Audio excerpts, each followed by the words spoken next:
پانی کی جو لوگ استطاعت رکھتے ہیں میرے دوست، وہ تو ویسے ہی سارا سال گوشت کھاتے ہیں. اب تو کوئی گھر بچا ہی نہیں. اب تو جو مڈل کلاس لوگ ہیں وہ بھی ہفتے میں ایک دفعہ گوشت ضرور کھاتے ہیں، اور گوشت کا اتنا مسئلہ بھی نہیں ہے. اب میرا خیال ہے سبزی بھی اتنے کی آتی ہے جتنے کا گوشت آتا ہے. تو آپ تھوڑا سا آگے بڑھیں، تھوڑی نا آنکھیں کھولیں. امیروں کے تعلق امیروں کے ساتھ بن جاتا ہے تو وہ سمجھتے ہیں ساری دنیا ہی امیر ہے. کاروباری لوگوں کے تعلقات کاروباری لوگوں کے ساتھ ہوتے ہیں تو سمجھتے ہیں سارے لوگ ہی کاروباری ہیں. تھوڑی سی آنکھیں کھول لیں، شیشہ اینک کا صاف کریں، تھوڑا سا پلٹ کے نا نیچے بھی دیکھیں. جس آدمی کو جھکنا نہیں آتا وہ تو پیروں میں پڑی چیز نہیں اٹھا سکتا. تھوڑا دیکھیں جو غریب علاقے ہیں، غریب، وہاں گوشت پہنچانے کا آپ خود اہتمام کریں، بندوبست کریں، اور ان لوگوں کی لسٹیں آپ کے پاس ہونی چاہیے جہاں آپ نے یہ اہتمام کرنا ہے. باقی وہ جو ہمارا طریقہ ہے تحفہ دینے اور تحفہ لینے کا کہ ایک پلیٹ آئے گی تو پھر ایک پلیٹ میری جائے گی، اس سے تھوڑا سا نکل آئے. یہ قربانی خالص اللہ کی رضا کے لیے، اس کے اندر یہ تکلفات نہیں پیدا کریں. کوشش فرمائیں کہ سارے کا سارا گوشت تقسیم ہو جائے. جس طرح سارا گوشت گھر میں رکھنا جائز ہے نا، تو سارا بانٹ دینا بھی جائز ہے. آپ یقین کریں، کیونکہ میرا تھوڑا سا طالب علم و مذہب کا تو لوگ دین کی باتیں پوچھتے رہتے ہیں. محرم میں لوگ فون کر کے پوچھتے ہیں، جب عید گئی کو 20 دن بیت جاتے ہیں کہ جی محرم شریف میں عید کا گوشت کھانا جائز ہے. میں کہنا اگلے محرم تک بھی جائز ہے، تسی سنبھال لو نو اچھے طریقے نال، اگلے محرم تک بھی آپ کھائیں. لیکن کیا کسی نے کہا تھا کہ بعد میں بکرے نہیں ملیں گے، گائیں صرف یہی ہیں، اس کے بعد گوشت نہیں ملے گا؟ خوبصورت کر کے اچھے طریقے سے ذوق کے ساتھ. اور ایک بات اور کہہ دوں، قربانی واجب ہے، نماز فرض ہے. تو قربانی کا بہت زیادہ دھیان رکھنے والا اگر نمازی نہ ہو تو اس کا مطلب ہے اس نے کوئی کمال کام. اس لیے حضرت بابا بلے شاہ صاحب نے کہا تھا کہ تسی نفس تے چھری پھیر دے نہیں، بس دمبے کیتی جاندے ہو. فرض بھلائی بیٹھے ہو تے نفلا نیتی جاندے ہو، اور دسو تے سی بلے شاہ نو ایک کیتی جاندے ہو.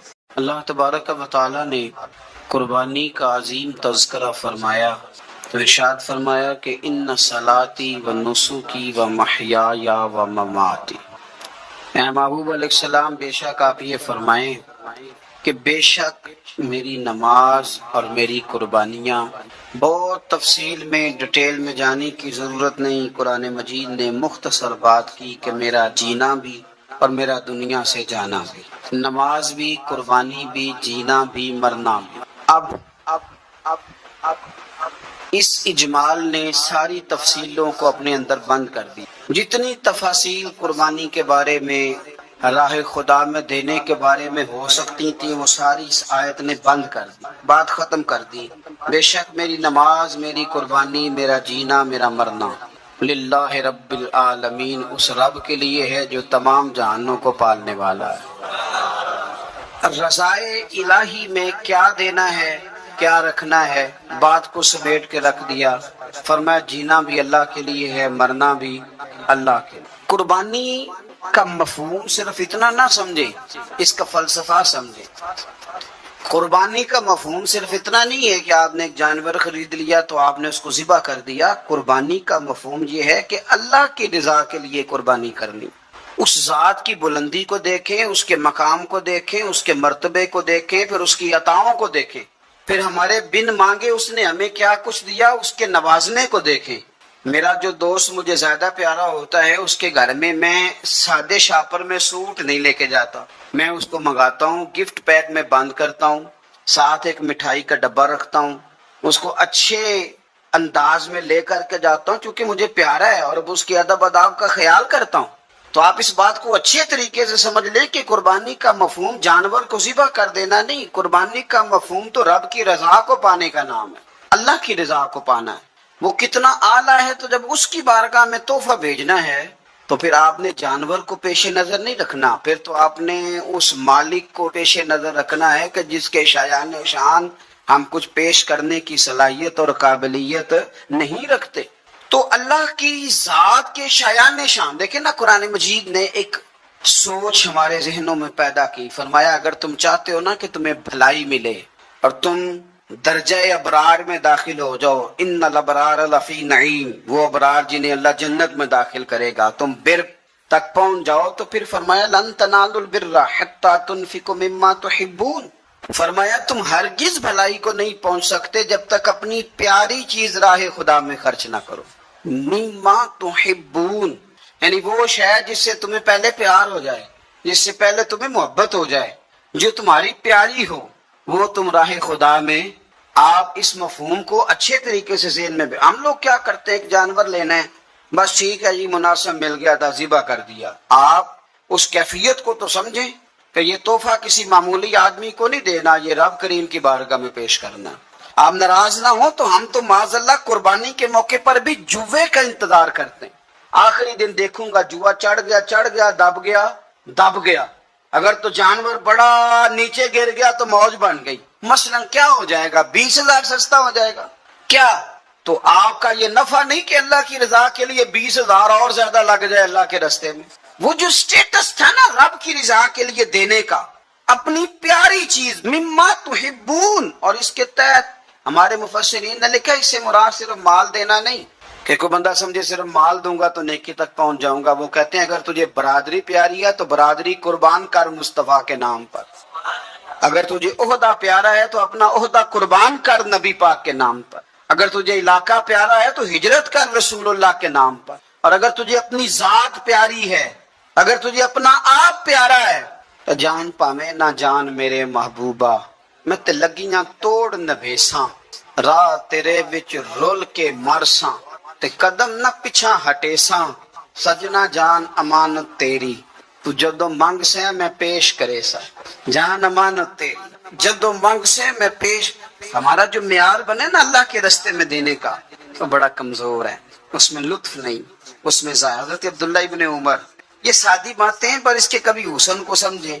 شکر کھانا انہیں پسند تھا، کس میں ہوتی ہے نا، کچھ لوگوں کو گوشت پسند ہوتا ہے تو کچھ بچے ایسے ہیں کہ وہ گوشت پک جائے تو وہ گھر سے نکل جاتے ہیں اس دن۔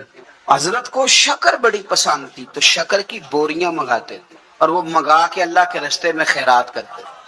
آپ کے صاحبزادے کہتے حضور آپ پیسے دے دیں، کسی بندے کو کوئی ضرورت ہوگی تو وہ وہاں وہ لگا لے گا، تو آپ فرمانے لگے اللہ کہتا ہے پیاری چیز خرچ کرو، تو مجھے یہ پیاری ہے تو میں یہ نہ خرچ کروں؟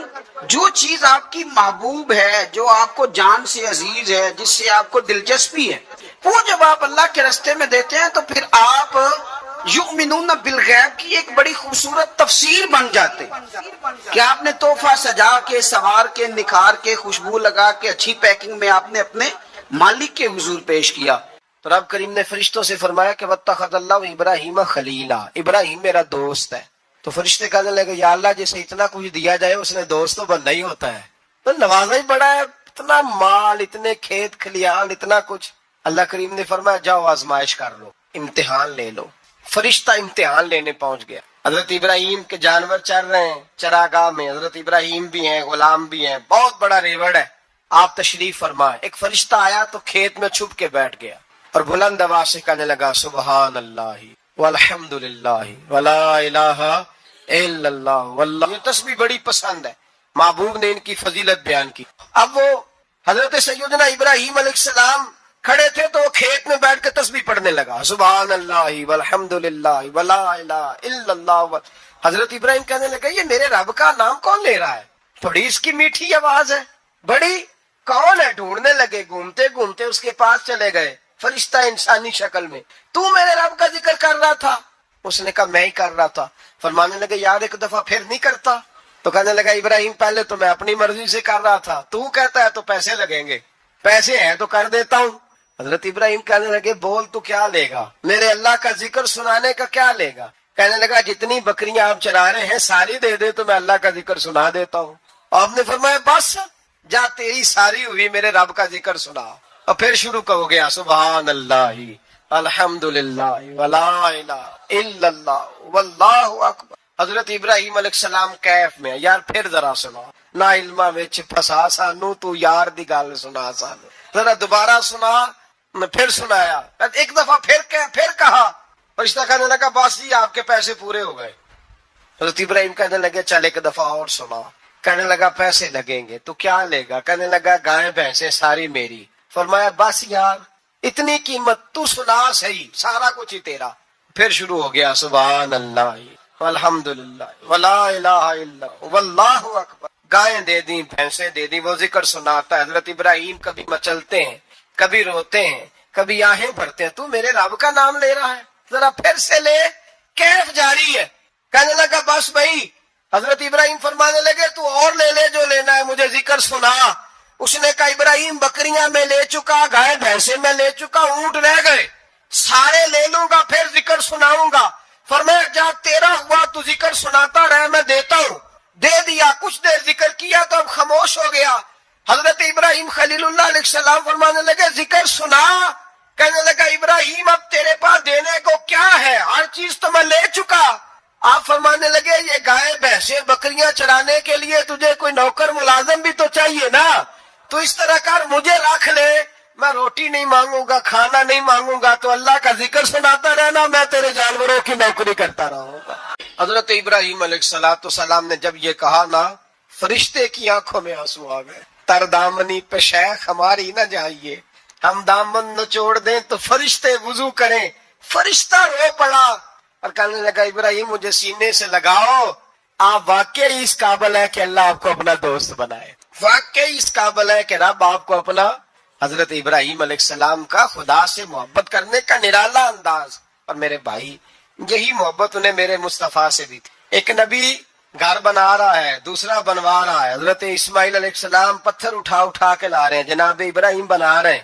جب خانہ کعبہ بن گیا تو کہنے لگے ربنا وابعث فیہم رسولا, اے اللہ اب اسے بسانے کے لیے اپنا آخری رسول بھی عطا فرما. نبی پاک فرماتے ہیں میں دعا ہوں حضرت ابراہیم کی. یہ قربانی حضرت ابراہیم کا طریقہ ہے. حضور نے اگرچہ نبی پاک کی اپنی سنت تھی, یہ بھی کہہ سکتے تھے سنتی و سنت ابیکم ابراہیم, میری سنت ہے اور تمہارے باپ ابراہیم کی سنت ہے. یہ نہیں فرمایا. جب صحابہ نے کہا قربانی کیا ہے, فرمایا سنت ابیکم ابراہیم, یہ تمہارے باپ ابراہیم کی سنت ہے. ہر صاحب نصاب پر قربانی واجب ہے. جو زکوٰۃ کا نصاب رکھتا ہو اس پر قربانی واجب ہے, یعنی ضروریات سے زیادہ اتنے پیسے جتنے پیسوں سے زکوٰۃ فرض ہوتی ہے, اتنے پیسے جس آدمی کے پاس قربانی سے پہلے پہلے آ جائیں اس آدمی پر قربانی کرنا واجب ہے.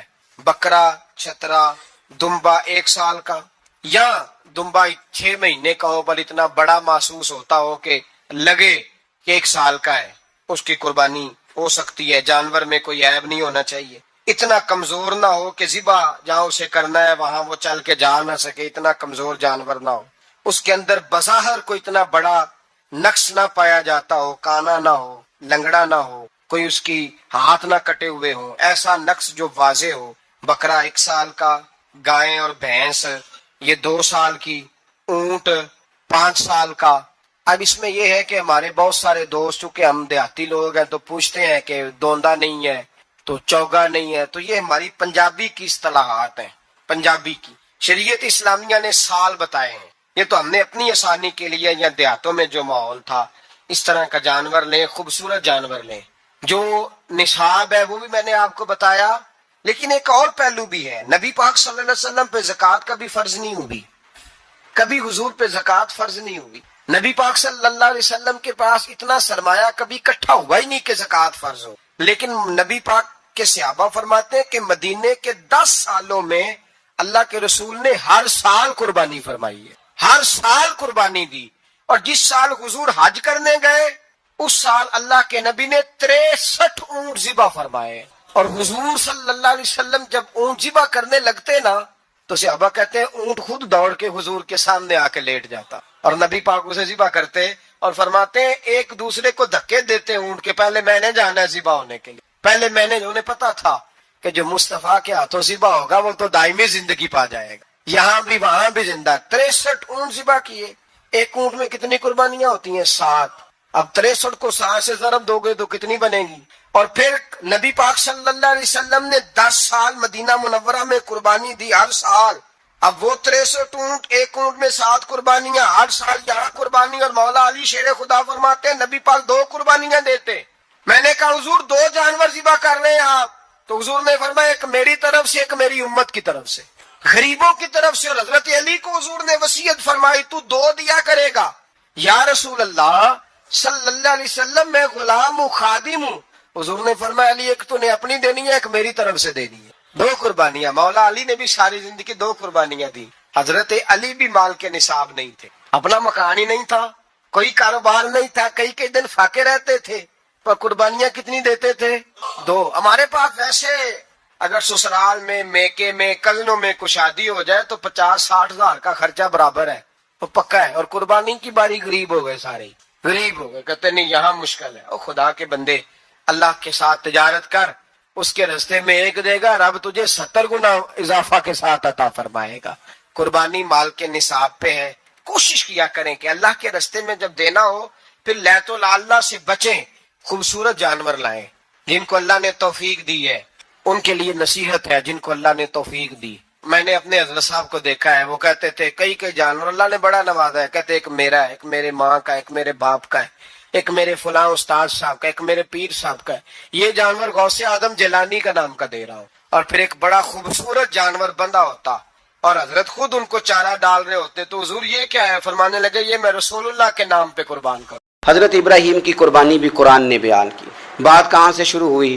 جناب ابراہیم نے دعا مانگی، ربی حب لی من الصالحین، اے اللہ مجھے صالح بیٹا عطا فرما. اولاد کی طلب صرف ماں کو نہیں ہوتی، باپ کو بھی بڑی ہوتی ہے. یہ الگ بات ہے بچے سپورٹر ماں کے ہوتے ہیں، باپ کو بھی بڑی طلب ہوتی ہے. ربی حب لی من الصالحین، اللہ مجھے صالح اولاد عطا فرما. پہلے دعا مانگی. رب فرماتا فبشرناہ بغلام حلیم، ہم نے انہیں عقل مند بیٹے کی خوشخبری عطا فرمائی. انہوں نے صالح بیٹا مانگا، اللہ نے حلم والا بیٹا عطا کیا. بیٹا مل گیا. فلما بلغ معہ السعی، پھر جب بیٹا ان کے ساتھ کام کرنے کے قابل ہو گیا. بندہ رات کو تھکا ماندہ گھر آئے نا تو بیٹا تھوڑا سا بڑا ہو جائے تو اس کو چارپائی پہ لیٹا دے کے ابا بڑا راضی ہوتا ہے. چلے زیادہ شاعروں نے شان اماں کی لکھی ہیں، اس میں شک کوئی نہیں. انہوں نے نہیں ابا کی طرف توجہ دی، ان کی مرضی ہے. تو زیادہ باتیں اماں کے حق میں ہوئی، پر باپ اور بیٹے کا پیار، بیٹے اور باپ کا پیار، اگر یہ آیتیں قرآن پاک کی کبھی سمجھ میں آ جائیں تو شاید عشق کی ساری داستانیں ختم ہو جائیں. بیٹا بھی اپنے باپ سے بڑا ہی پیار کرتا ہے، باپ بھی اپنے بیٹے سے بڑا. یہ دعا حضرت ابراہیم نے مانگی، یا اللہ صالح بیٹا دے. اللہ نے پھر کہا کہ میں نے خوشخبری دی حلم والے بیٹے کی. فلما بلغ معہ السعی، پھر بیٹا جب ساتھ چلنے کے قابل ہو گیا، قال یا بنی انی ارا فی المنام، کہا اے بیٹے میں نے خواب دیکھی ہے. کیا؟ انی اذبحک، میں تجھے ذبح کر رہا ہوں. فانظر ماذا تری، بیٹے تیری رائے کیا ہے؟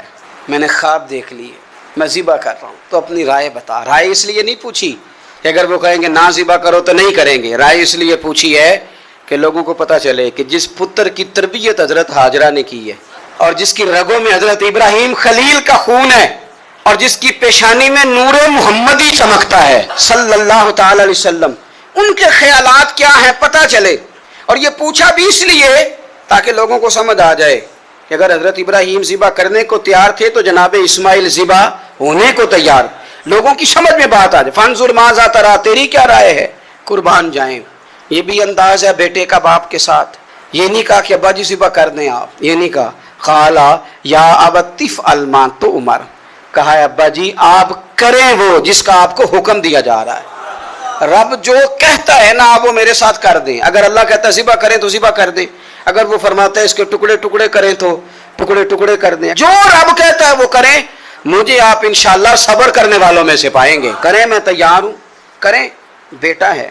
سالوں کے بعد جناب ابراہیم نے دیکھا ہے، اب وہ اس عمر کو پہنچا ہے کہ وہ کام کرنے کے قابل ہوا، ساتھ چلنے کے قابل ہوا. حکم آ گیا. دیکھو ایک مشکل وہ ہوتی ہے کہ تبلیغ کرنی ہے، کافروں کو رستے میں مشکل آ گئی. ایک مشکل وہ تھی کہ کافروں سے لڑائی کرنی تھی تو رستے میں مشکل ہے. یہاں تو کچھ بھی نہیں، بیٹھے بٹھائے رب نے کہہ دیا کرو بیٹا ذبح. سمجھ آتی ہے کہ یاری تیری سونا ہے پر ازمائشاں بھی تیریاں اگ. اے سونا پرکھیا جامدہ ہی پہلو نال لگاں دے لگ. وہ اپنے پیاروں کو نہ بیٹھے بٹھائے بھی امتحان لے لیتا ہے. کہا میں تیار ہوں، مجھے صبر کرنے والوں میں پائیں گے. فلما اسلم وتلہ للجبین، اللہ فرماتے ہیں جب دونوں حکم ماننے کو تیار ہو گئے تو باپ نے بیٹے کو پیشانی کے بل لٹایا. شیطان بڑا سر پٹایا، دوڑا. میں نے تو گمراہ کرنا تھا آدم کی اولاد کو، یہ کیا بنا؟ اللہ کی رضا کے لیے بیٹا تک قربان کرنے کو تیار ہو گئے. دوڑ کے جناب ہاجرہ کے پاس گیا. پتہ ہے آج کیا ہونے لگا ہے؟ پتہ ہے جناب خلیل کہاں لے گئے ہیں جناب اسماعیل کو؟ کہنے لگا جی سیر و تفریح کے لیے گئے ہیں، یہی ہیں. کہنے لگے نہیں، وہ تو ذبح کر دیں گے.